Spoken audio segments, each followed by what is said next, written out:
Ayan, nalagyan na natin ng degreaser ang ating drivetrain. At babrushin lang natin yan ng paunti-unti hanggang sa lumambot yung mga grasa at mga langis na natuyo na may kasamang buhangin. At ibabad niya pala ito ng mga 2 to 3 minutes para solid.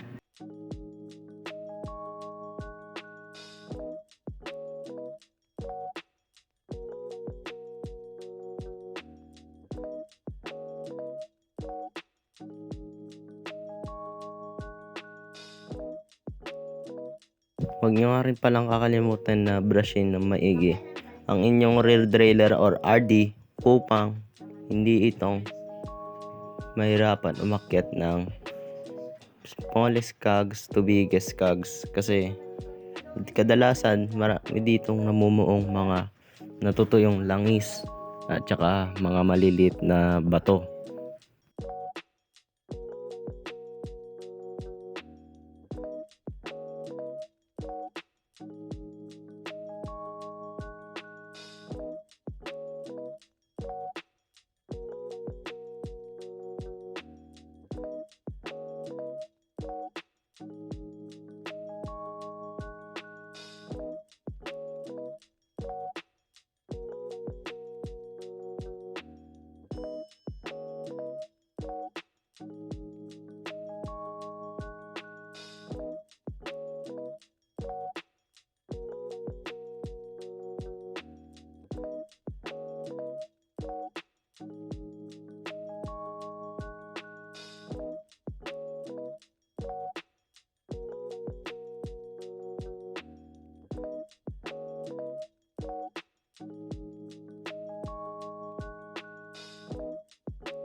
Huwag nyo rin palang kakalimutan na brushin ang inyong rotor, kasi kadalasan dito nagsisimula ang ingay sa ating preno o kaya sa ating brake pad na kumakaskas sa ating rotor. Mas makakatulong itong mapanatiling hindi maingay ang ating rotor at mas palakasin ang ating braking system na mahina.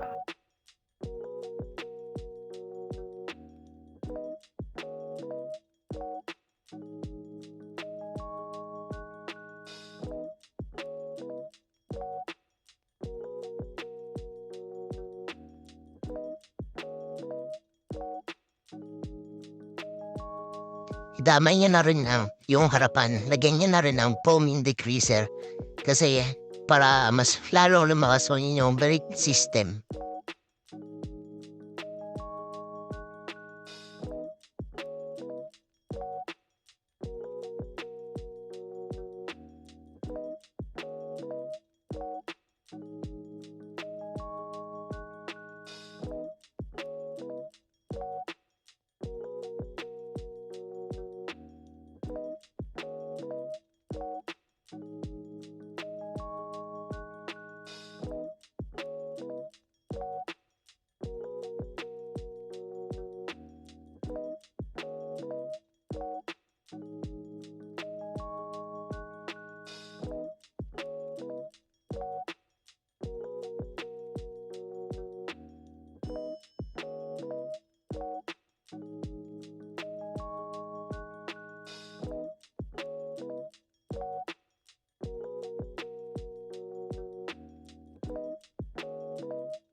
Huwag nyo nga rin palang kakalimutan na lagyan ng foaming degreaser ang inyong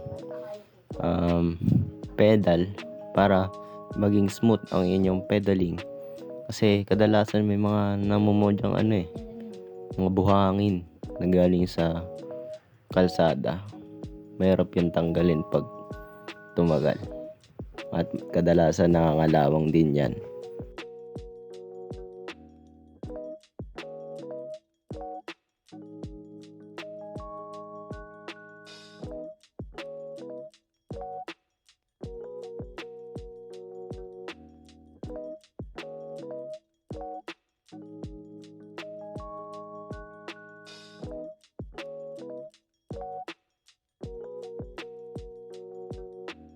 Huwag nyo nga rin palang kakalimutan na banlawan ang inyong drivetrain para maging smooth ang inyong kadena, pati na yung chain ring nyo, damay nyo na rin yan, tsaka yung rear derailleur nyo para maging smooth ang shifting. Tsaka itong chain ring, huwag nyo masyadong babara ng tubig. Huwag nyo nga rin palang kakalimutan na banlawan ang inyong rotor kasi pwede dyan mga lawang, at kung ito hindi na banlawan na maayos, pwedeng maging maingay ang inyong braking system na nakakairita sa tenga, at nakatulong din yan na palakasin ang ating preno o braking system. At banlawan nyo nga pala yan na maayos kasi pwede dyan makontaminate ang ating rotor.